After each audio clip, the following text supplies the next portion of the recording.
আসসালামু আলাইকুম। আমি জাকিয়া সুলতানা, সহকারী শিক্ষক, হাজী আব্দুল কাদের প্রধান উচ্চ বিদ্যালয়। আজকে আমি ষষ্ঠ শ্রেণীর বাংলা একটি গল্প নিয়ে আলোচনা করব। তো শিক্ষার্থী বন্ধুরা, তোমরা ক্লাসটি মনোযোগ দিয়ে শুনবা এবং দেখবে এবং খাতা কলম নিয়ে বসে পড়ো। তো চালু করা যাক আজকের ক্লাসটি।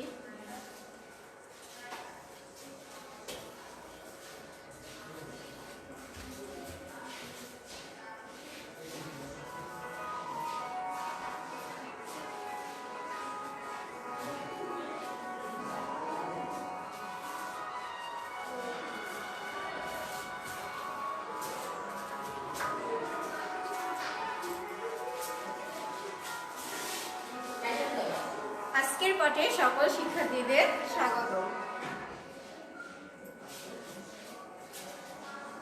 তো শিক্ষার্থী বন্ধুরা, আজকে একটি গল্প নিয়ে আলোচনা করতে যাচ্ছি। সেটি কি তোমরা একটু গেস করো।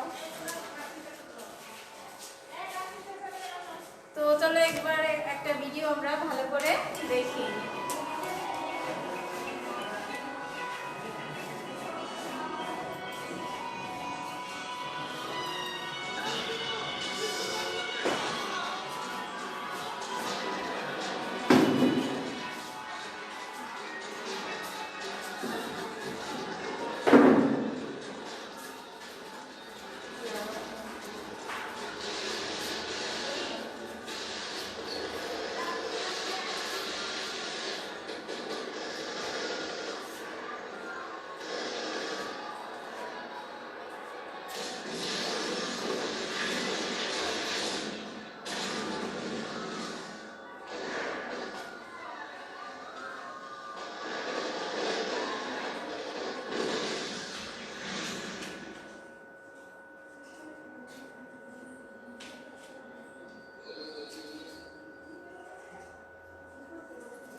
এখন বলো ভিডিওতে কি প্রকাশ পেয়েছে।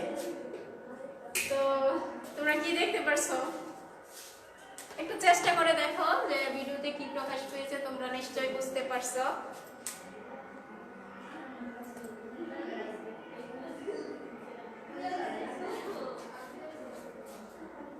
তো আমরা যে গল্পটা আজকে আলোচনা করতে যাচ্ছি সেটির নাম হচ্ছে তোলপাড়। তোলপাড় গল্পটা লিখছেন কে? শওকত ওসমান।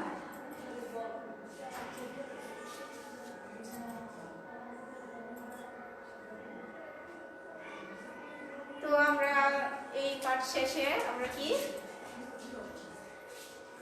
লেখক শওকত ওসমানের পরিচিতি উল্লেখ করতে পারবো। নির্বাচিত অংশটুকু একদিন সকালে সাহস হয় না, শুদ্ধ উচ্চারণে করতে পারবে। এইটুকু পর্যন্ত আমরা কি করতে পারবো। অজানা শব্দের অর্থ বলতে পারবে এবং অনুচ্ছেদ রচনা করতে পারবে। 25শে মার্চ রাতে পাঞ্জাবি মিলিটারিরা যে তাণ্ডব চালিয়েছিল তা বর্ণনা করতে পারবে। মুক্তিযুদ্ধের সময় যেসব মানুষ উদ্বাস্ত হয়েছিল তাদের দুঃখ দুর্দশার চিত্র ব্যাখ্যা করতে পারবে। তো আমরা একটা ছবি দেখতে পাচ্ছি। উনি হচ্ছেন শওকত ওসমান। তার জন্ম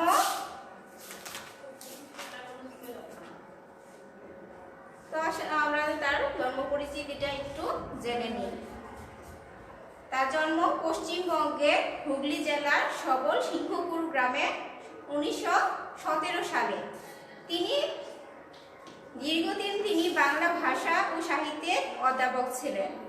তবে অধ্যাপনা জীবনে প্রবেশ করার আগে তার চাকরি জীবন ছিল বিচিত্র।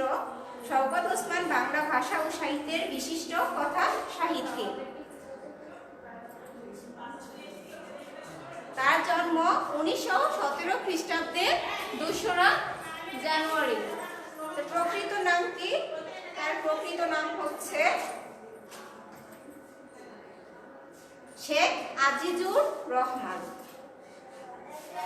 তিনি কি করেছেন? তিনি তার জীবনে অনেকগুলো পুরস্কারে ভূষিত হয়েছেন। সেগুলো কি আসলে জেনে নেই।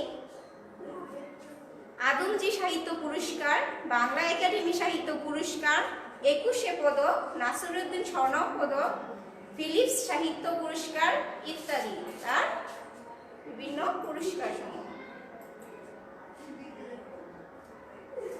তার পেশা কি ছিল?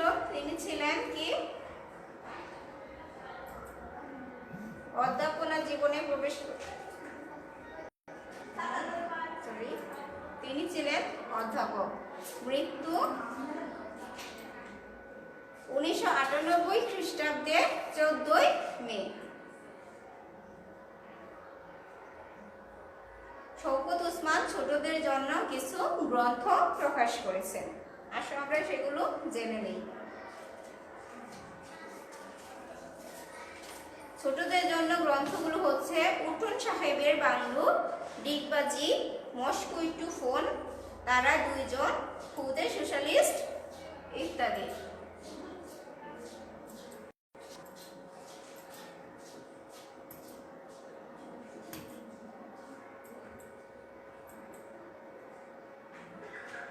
তো শিক্ষার্থী বন্ধু, কোভিড-19 এর কারণে তোমরা বাসায় বসে নিজেরাই একক কাজগুলো করে নেবে।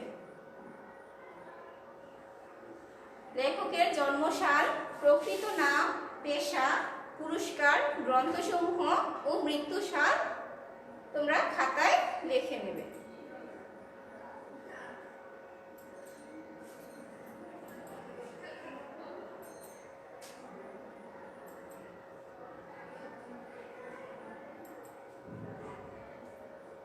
আসো বন্ধুরা, শিক্ষার্থী, আমরা কিছু শব্দের অর্থ জেনে নিই। পাঞ্জাবি মিলিটারি। আমরা কি পাঞ্জাবি মিলিটারি মানে কি? পাকিস্তানের পাঞ্জাব রেজিমেন্টের সৈনিক। পাকিস্তানি অন্যান্য সৈন্যদের সঙ্গে এরাও পূর্ব বাংলার নিরস্ত্র জনগণের উপর নির্মম হত্যাকাণ্ড চালিয়েছিল। 25শে মার্চ 1971 সালে 25শে মার্চ এই তারিখে কালো রাতে পাকিস্তানি বাহিনী বাঙালিদের উপর অতর্কিত আক্রমণ শুরু করে। গারো পাহাড়। বাংলাদেশের রংপুর, ময়মনসিংহ অঞ্চল থেকে উত্তরে ভারতের মেঘালয় রাজ্য পর্যন্ত বিস্তৃত পার্বত্য এলাকা। গারো পাহাড়টা কি বাংলাদেশের ময়মনসিংহ অঞ্চলে অবস্থিত।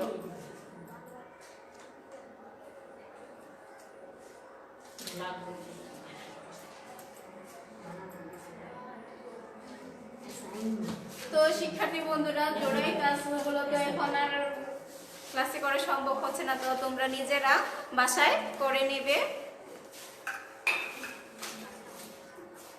তোমরা আলোচনা করে 25শে মার্চ সম্পর্কে 5টি বাক্য লিখবে।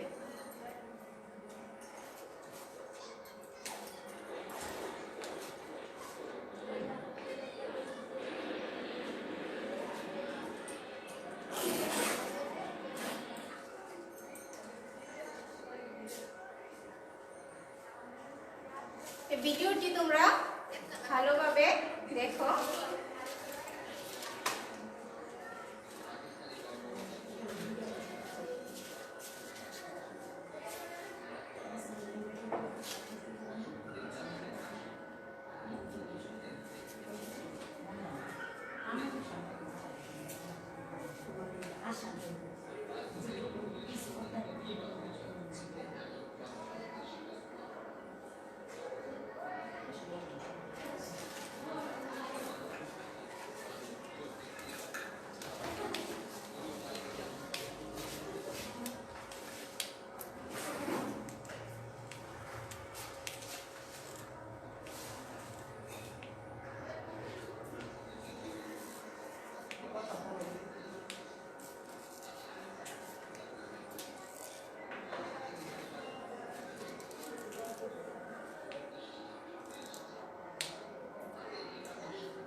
প্রিয় শিক্ষার্থী, আমরা এই ভিডিওতে কি দেখতে পাচ্ছি?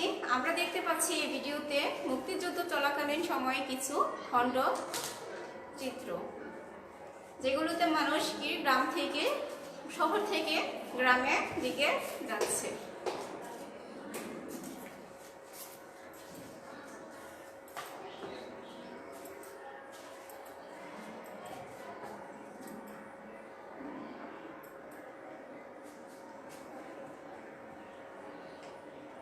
তো প্রিয় শিক্ষার্থীবৃন্দ, মুক্তিযুদ্ধের সময় যেসব মানুষ উদ্বাস্ত হয়েছিল তাদের দুঃখ দুর্দশার চিত্র তোমরা বাসায় খাতার মধ্যে তোমরা ব্যাখ্যা করবে, নিজেরা করে নেবে এগুলো। তো তোমরা একটু খাতা কলম নিয়ে বসো এবং লিখে নাও, শওকত ওসমানের প্রকৃত নাম কি? সাবুর মায়ের নাম কি?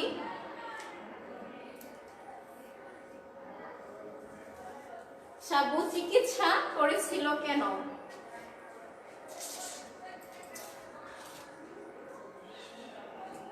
ঢাকা শহর থেকে গাবতলী গ্রামের দূরত্ব কত?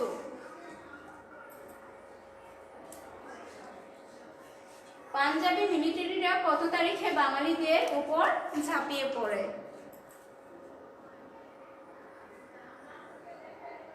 25শে মার্চ রাতে হঠাৎ গুলি শব্দে ঘুম ভেঙে যায় পলাশে। বাইরে এসে দেখে ঢাকার আকাশে লেলিহান শিখা। তখনই সে বেরিয়ে পড়ে পলায়নরত মানুষের সাথে। কোথায় যাবে নিজে জানে না, তবু সবার সাথে ছুটে চলে সে।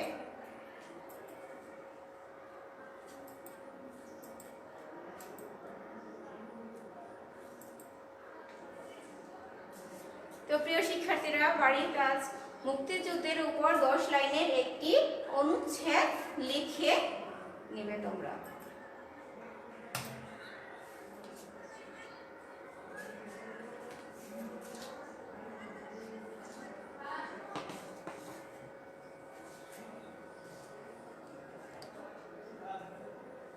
সকল শিক্ষার্থীদের বিদায় জানিয়ে আজকের মতো এখানেই শেষ করতে যাচ্ছি অনলাইন ক্লাস। তো প্রিয় শিক্ষার্থীরা ভালো থাকবে, নিরাপদে থাকবে। ধন্যবাদ।